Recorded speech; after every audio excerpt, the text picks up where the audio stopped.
All right, Bufficorns. Up next, we have Rafaella from Pods Finance. We're really excited to listen to her talk about the journey into DeFi. Rafaella, how are you today? Hello, thanks for having me. Oh, we're so excited to talk to you today. How's your day been? How's your conference been going? Absolutely great. Like I miss ETHDenver in person so much. So do we, Last year, but yeah. it's some of the most interaction we've had outside of real life in a long time. I hope you've been making it into the castle and seeing some old friends. We're so happy to have you back. Absolutely. I can't wait for the next one as well. In fact, ETHDenver was my last like in-person real conference, and I hold it very dearly in my heart. Awesome. Yeah, absolutely. So my goal here today is to share a little bit about Pod's history and my history a little bit as well, and maybe to inspire some of you that are in this between going out of a hackathon and deciding to start a project. So I'm going to put here a presentation, and can I share my screen really fast? Yes, absolutely. Let me see here.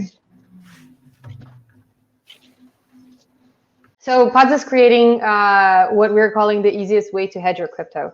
So essentially, we are working with options under the hood and our own options AMM to allow people to buy hedge seamlessly. And this is something that is really hard to do in traditional finance, and to me is very, it's something that brings my attention that it's possible to do in DeFi and change the experience completely around hedging your assets within crypto. So I'm just going to go back a little bit on our story. So my co-founders and I started working together for a blockchain company in Brazil. We're all from Brazil. That was in September 2018.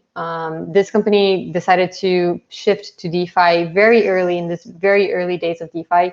And so we were there in this small office, learning everything that there was about DeFi to learn, and we just absolutely fell in love with DeFi, with everything that was happening, with this new solutions, and so on. So we couldn't help ourselves, so we started doing side projects together. So we did a side project in September 2019 in Brazil, which was something very specific to like. It was actually a more broad hackathon, but we shifted to DeFi. Like our project was around DeFi, was super interesting. And in that hackathon, we started discussing ideas of futures and options in DeFi. And to us, that was really, really interesting. And we want to keep working on this. And like within that week, a really interesting protocol came out that was called Convexity Protocol. This protocol was talking about ideas that were really similar to what we were just discussing this past weekend. So we were very excited to see that happening elsewhere in the world, and we were like, oh, I mean, we should build a tool for this. Like we were talking about this makes total sense. Let's build a tool. So we did that. And that was our first options contract that we put out live on mainnet. That was in November 2019. Back then, where almost no one was talking about options. It was called Oh My DAI. So that project was really fun to do. We did right before the multi-collateral DAI update, and it was offering like insurance for DAI in case DAI lose the peg, because back then the community was a little bit divided between is DAI going to keep the peg or not. So we did that back then. And then we went to ETHDenver, which is super important in our story, in February last year. And in February last year, we decided to expand Oh My DAI's mission, which back then was only American put options for stable assets. So it was DAI USDC. So we expanded that to volatile assets, which was DAI in ETH. And we did also call options, and we combined the two to form a straddle. So we did that last year in ETHDenver. It was really nice. We were one of the finalists. We presented in the big stage. I still remember that day as if it was yesterday. And it was very important for us because in that moment, I think that it was clear to us that we wanted to keep working with this so badly. And so if you are in this situation as well, I definitely recommend that you pursue your dreams, because it's actually really, really a fun ride in DeFi right now. So after ETHDenver, we found our way out of the company we used to work for, and we started Pods in May. So when we started Pods, the first version of Pods was had what we called smart collateral. So it was built on top of Aave. So anyone could use A tokens or A DAI or A USDC as collateral in Pods. And what happened back then was that we were using Uniswap as a venue of exchange for those tokens. Ultimately, we went all the way to produce this MVP and make it work. In fact, we had a cold audit for this, and we were ready to go live, and we decided not to, especially because we realized that impermanent loss for liquidity providers could be a significant, and that would be really bad for users. So we decided to stop that and create a new options AMM that would allow for reduced impermanent loss and more like vision or transparency on risks. And that's what we did. So in a project perspective, in September, we started working on this options AMM. We coded it, designed it, and now we're working on a code audit for it, which is going well. We expect to go live in Q1 this year. And of course, that throughout all this process, many things happen. In fact, I would love to discuss it a little bit with you guys here now, because coming out of ETHDenver back then in February last year, the scenario was very different from what it is now. And also coming from Brazil, we didn't have such a vision or understanding of how the venture market worked in other countries or even within DeFi. And that was all new to us. So we learned a lot during this process. So I would say that we participated on a few things during our story within DeFi and within Pods that helped us understand a lot of what was happening and how the market was changing so fast. And those things were, we participated in three main accelerator programs. So one of them is called Boost VC. The other one is Kernel, and the other one is DeFi Chicago Alliance. All of them was really interesting for us. It was just like a really absolutely fun source of learning and knowledge to all of us. So I would say that when we started fundraising in July last year, the market was very different from what it is today. But we understood that because we were building something so interesting and within this space of decentralized finance, venture was also different. And so we were not limited to investors in Brazil. In fact, we were actually meeting investors all over, which was very interesting for us. And we ended up meeting investors that are extremely helpful. And I would recommend that you do that if you want to pursue your hackathon project forward. I would recommend you to find investors that are going to work with you to make you go further and help you get to where you want to go. So meeting your investors and having long conversations with them is an extremely maybe undervalued or underrated advice. And so I think that the programs that we participated were extremely valuable. If I could, I would do them once at a time instead of all of them together. But since life doesn't stop, and it's not a pause, you can't pause it. So you have to do and take the opportunities that you have, and that's what we did.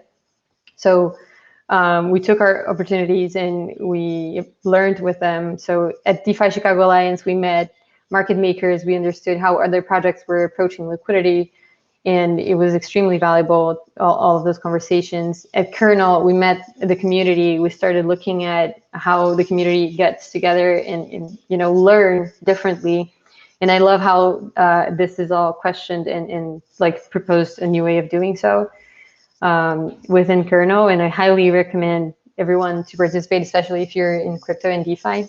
So our team members are also invited to participate in kernel moving forward.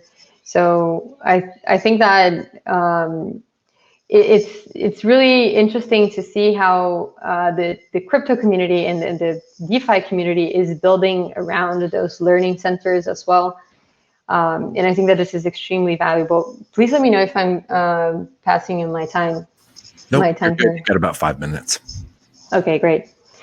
Okay, so if there's anything that I could recommend you guys to do coming out of a hackathon is to take risks and take like smart risks. So know that whatever you do is gonna shape you how you are, and you're gonna learn with it. And even though like if whatever you decide to do, it also means that you're deciding to not do something else. And so when you decide to go on a route and do something, do it with your full heart and go all the way around it. And always know that the risk of upside on learning and having experiences is always bigger than the risk of downside. So having the experience of going through a hackathon, going out of it, starting a project with it, opening up a community, developing a project, all of those experiences are extremely valuable, and they're going to shape you how you are and how you're going to be in the future. So take advantage of all of those opportunities of learnings, and I think that kernel is a great place to be in this moment, because you also get the chance to meet other people that are going through the same thing, and this is like key. You can't do all of this alone. It's just, you can't go through this alone. It's a lot. And sharing experiences and learnings is where, in my opinion, I think we have a really big advantage as comparison to other markets. So just as an example, I come from traditional finance, so I have a background in like trading desks and hedge funds. And there, the way things work is absolutely different from here. So here, you see something on Twitter, you read about it, you learn about it, you talk to the person that created it, you make questions, and then there's this ball of knowledge being created all around. And because of that characteristic of being online 100% of the time and 24/7, and knowledge being shared in open source, we are moving extremely fast. Like if you launch something today and someone finds an error, they could find it like within, I don't know, hours. And that could take a lot longer to appear if it wasn't in some other type of market that it doesn't have this type of infrastructure that we are creating here for a community to live and grow and thrive. So I am extremely bullish in this way of creating community and learning with it and growing within it. And I guess that ETHDenver and Kernel and DeFi Alliance and Boost are really important pieces of that community creation. So I'm really grateful for participating in all of them. And if there's anything that I could ever help you guys with, count on me. I've been there. I've participated in this journey of starting a project and going through those moments. So if there's anything I could ever help you guys with, let me know. If you're interested in options and you want to maybe work with us, you can for sure join our team. So we have a few open positions, and absolutely interested in hearing from you guys. And I guess that's it. So if you have any questions or if there's anything I can do to help, please feel free to reach out. This is our contact, so you can reach out Twitter. My Twitter is Rafaella Barraldo, and Pod's Twitter is pods.finance. And I think that's pretty much it. If there are any questions, I'd be happy to take them. That was so awesome, Rafaella. Thank you. And thank you for bringing it back to how much this community matters. We are such a growing group of people that are really dedicated to helping each other's projects and contributing to see each other succeed. It's really awesome that you called that out. Absolutely. And thanks for offering to help us. It's so great that people can reach out and ask you if they need anything. And we'll be sure to keep tweeting out and publishing your project. And anything else you want the community to know before you take off? Yeah, so I would just recommend and encourage you guys to take smart risks. So whatever you do, go and go with your full heart, learning everything that you can about the experience you're living, because this is going to shape you how you are moving forward. And yeah, that's it. That it's such a great time to be alive and to participate of this market. Like all of what we're creating is a unique thing, and this is absolutely exciting. So be excited about that, and let's do it. That's awesome. It's a super exciting time to be involved. What's happened in the last couple of weeks has been pretty crazy. So Yeah. awesome. Thank you so much. We're really grateful to you. Thank you.